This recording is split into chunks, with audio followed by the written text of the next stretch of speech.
सत्या जी, आज standing committee की बैठक थी। डेटा एंट्री ऑपरेटर्स को लेकर आप लोगों ने क्या डिसाइड किया? क्योंकि आइटम इस बार आया था डेटा एंट्री ऑपरेटर्स को लेकर। स्टैंडिंग कमेटी और वो मेरे से भी कई बार वो डाटा एंट्री ऑपरेटर मिल के गए हैं और परेशान थे। तो इस बार स्टैंडिंग में हमने उनका जो आइटम थी उसे पास किया और 2 महीने के लिए प्लस 11 दिन और उन्हें जो उनका पेंडिंग चल रहा था वो भी उसको पास किया है। और आने वाले समय में भी हम उनके लिए हमें ये नॉलेज में है कि हम उनको 2 साल की हम उनके लिए नए टेंडर में पास करेंगे।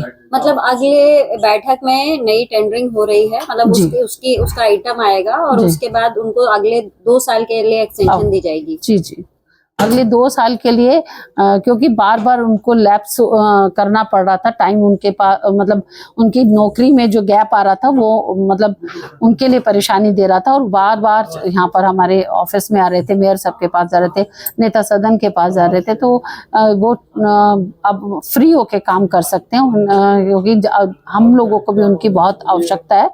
सारे काम बाधित हो जाते हैं यदि डाटा एंट्री ऑपरेटर नहीं होते। तो अभी 2 वर्ष के लिए हम नया टेंडर लाएंगे और वो उनको अब वो टेंशन फ्री काम कर सकते हैं। मैं स्टैंडिंग की ओर से उन्हें इंश्योर करती हूँ कि वो आने वाले समय में अपने काम को की तरफ फोकस करें। सत्या जी, ये भी बार बार उन लोगों की तरफ से डिमांड आ रही है कि जब उनकी जरूरत है ही तो इनको आउटसोर्स ना करके एमसीडी रोल में क्यों नहीं कर लेती है, ताकि बार बार ये 45 दिन और 2 साल का ये सिरदर्दी खत्म हो जाए। नहीं वो है, लेकिन क्या हमारे नॉर्म्स ऐसे हैं एमसीडी और दिल्ली गवर्नमेंट के या कोर्ट की गाइडलाइंस है कि हम उन्हें अब अपॉइंट नहीं कर सकते और उनको प्राइवेट कंपनी के द्वारा ही हायर करना पड़ता है हमें।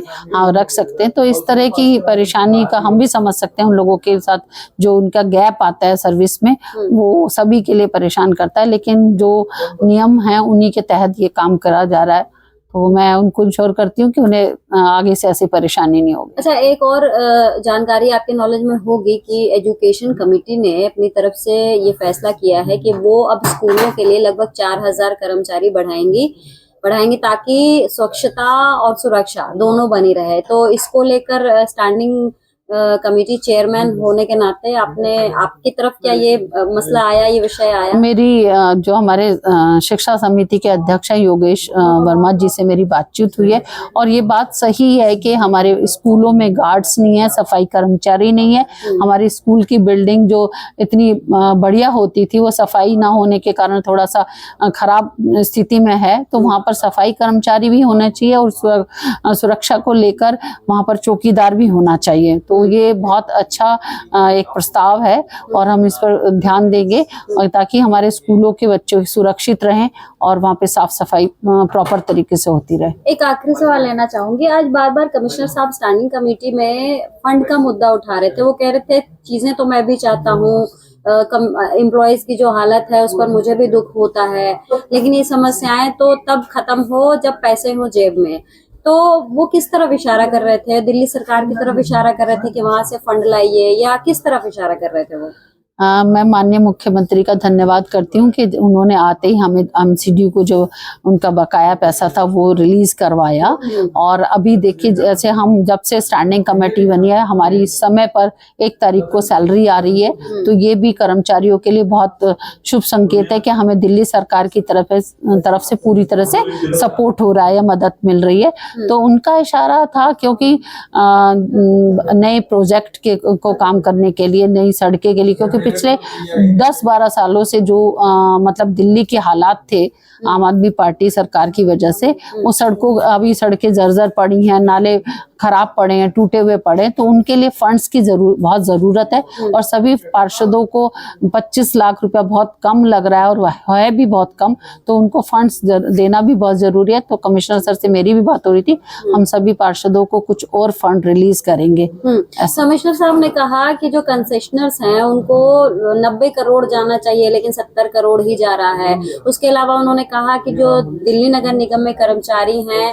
उनकी देनदारी लगभग 3400 करोड़ बनती है। तो ये सारे फिगर्स वो खुद बता रहे थे कि इस तरह की दिक्कतें हैं फंड को लेकर। तो आप लोग प्रयास कर रहे हैं कि कुछ और पैसा दिल्ली सरकार की तरफ से आ जाए? बिल्कुल, देखिए फंड्स की प्रॉब्लम तो है और वो क्योंकि पिछले 10-12 सालों में जो एमसीडी को पैसा मिलना था वो हमें नहीं मिला, तो ये इतना बड़ा बर्डन जो एमसीडी पर आया है वो इसी वजह से आया क्योंकि इतने वर्षों से काम नहीं हो रहा था।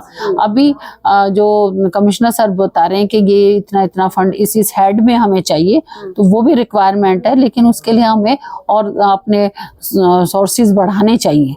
एमसीडी को अपने सोर्सेज को बढ़ाना चाहिए। जैसे हमारे पास वो बिल्डिंग डिपार्टमेंट है, हमने प्रॉपर्टी टैक्स है, हमने भी प्रॉपर्टी टैक्स पे बहुत अच्छा किया है। उसको हमने डेट को एक्सटेंड कर करके लोगों को मतलब 10% रिबेट देके हमने प्रॉपर्टी टैक्स इस बार पहले से अच्छा कलेक्शन किया है। और मैंने उनसे एक चीज कही कि हम अपने बिल्डिंग डिपार्टमेंट के नक्शे थोड़ा से सिंप्लीफाई कर दें तो वो भी रेवेन्यू का एक साधन बन सकता है। जो अपने हाउस टैक्स जो लोग कम पे कर रहे हैं उनकी तरफ भी हमारा ध्यान जाता है। तो कमर्शियल वो चल रही हैं, एक्टिविटीज हो रही हैं, उनकी तरफ भी हम रेवेन्यू बढ़ा सकते हैं। Thank you.